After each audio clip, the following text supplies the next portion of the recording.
Ahoy! Kamusta ang mga rep pips? Magandang yaman sa inyo lahat. Nandito na naman tayo sa mga pambobo, to pang tangang kitaan, palagong pepot, mutang kapital, o pang pobre, pang mahirap na kapital. Ito nga ba ay nananalo ng malakihan? Tignan natin mga repa pips. Ito yung trade ko ng June 9. May kita natin June 9, nag-deposit daw ako ng $87.60. Panalo lang ako ng piso. Pangalawang araw, panalo ako ng $88.74 nang wala pang nadideposit kundi yung $87.60. Pangatlong araw, talo ako. So, tingin yan, mula sa pagkakadeposit ko ng Monday hanggang 11, panalo pa rin ako kahit paano, $61. Kulangot na kita. A12. Up, panalo ko ng A12 ng 199.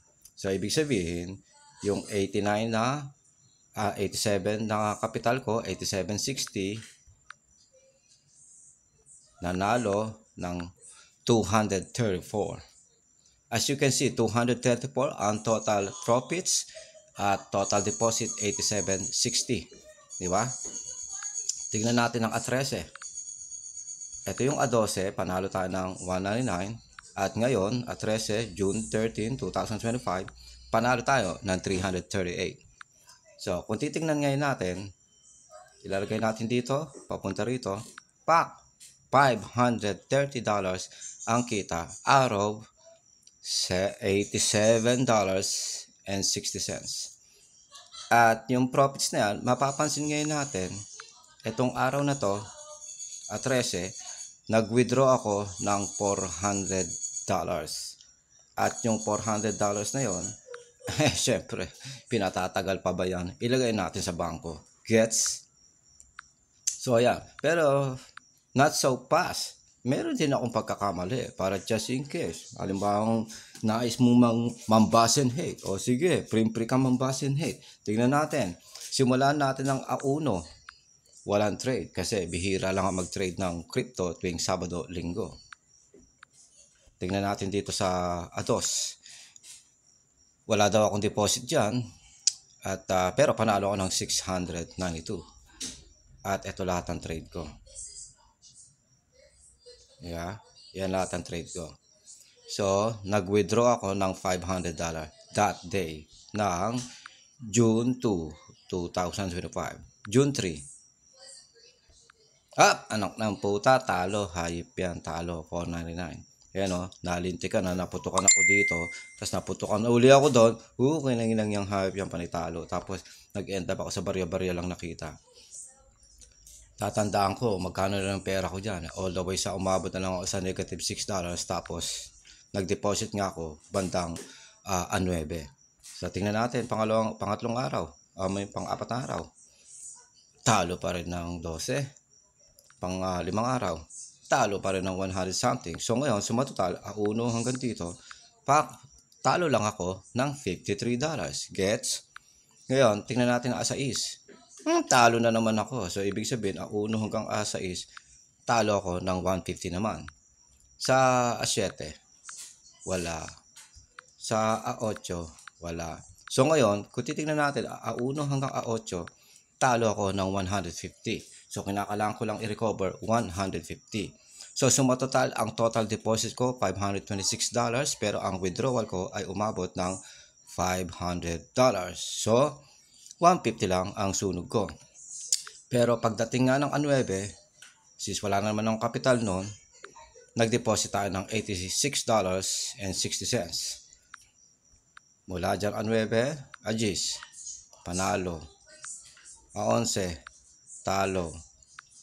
A12, panalo. A13 ngayon, panalo. So mula yung nagtatalo ako, nag-deposit ako ng 9 hanggang di sa 13, panalo pa ako ng 530. Santa Rosa, 530. Puta, minasakir ko yung market. So, all in all, ano lang siya, 12 days mula dito hanggang dito. Hindi nga sa 12 days kasi wala naman Sabado, Linggo. Wala naman dito eh. Sabado, Linggo, pares na ano pala, linggo pala to, linggo, sabado, tsaka linggo. So ibig sabihin mula dito lang yan hanggang 13. So ilang araw lang yan kung tutusin, kung bibilangan natin 1, 2, 3, 4, 5, 6, 7, 8, 9, 10, 11. 11 days lang. Araw 530. So 530 divided by 11 days, average gain per day ay $48 lamang. Pero, ayun nga, kagaya ng nakikita nyo, panitalo ko, blah, blah, blah, pero in the end, panalo ko.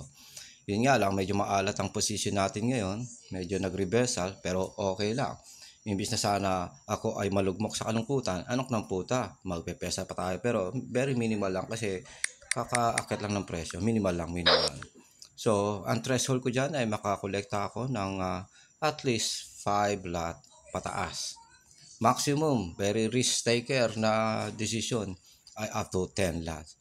At may kita ngayon natin, ay tamang kolektahin lang natin. Kung tutusin nga, dapat 1 lot or 2 lot na agad dito.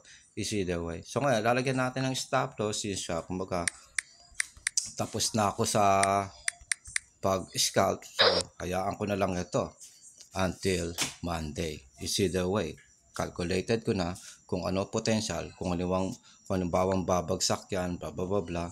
So ito yung 1 day na transaction, which is kitang-kita natin, it's a bullish trend. Ipagkumpara ngayon natin yan sa 4 hour versus 1 hour. So it's still bullish trend. 1 hour, 30 minutes, ganun din, okay pa rin. Medyo mataas yung porsyento pero okay pa rin.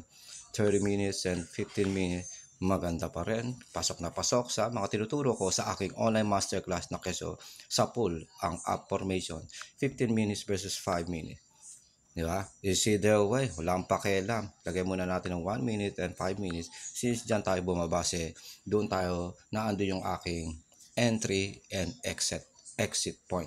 Gets, mag-value ng time. Kung gusto mo pang matuto ng mga getong klaseng kagaguhan, come and join my fucking online masterclass. Pero not so fast, you motherfucker. Sana message me first, call me first, para malaman ko kung ikaw ba ay well-deserving for my value, lalo na ang aking time. Kasi nga, ako si Mr. Mag-value ng time. Nakikita natin at early age, ito palang kita ko, 195, di ba? At ang withdrawal ko pa lang ay 300. I-guess nyo, yan mga position ko kanina. All the way sa, eto na ang kabuang trades ko ngayong araw. Yan na ang kabuang trades ko ngayong araw. May kita ngayon natin. Bilangin natin yung maling trade yung palpak na trade ko no. Okay, sa unang page na to, panalo. Hindi, simula tayo sa taas. Sa unang page, panalo. Pangalawang page, panalo pa rin. Kasi nakikita mo mga red na yan, ay mga withdrawal yan ng XM bonus at ng mismong kinita ko. So, panalo pa rin. Pangatlo, panalo pa rin. Pang-apat, panalo pa rin. May nakikita kang kulay pula siya pero everything about withdrawal yan. Pang-lima, panay-panalo. Ano ka nga puta? Yung pinakapanghuli withdrawal din. Ano to? Diamond hands, golden hands. So, ito yung sinasabi ko. Tinuturo ko sa lahat ng tao. Sa seminar ko man, lalo sa aking online masterclass. It doesn't matter how much money you can make.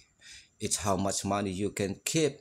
Di mo naman totally kinakailangan maging professional expert on level para lang manalo ng hundreds of dollars per day.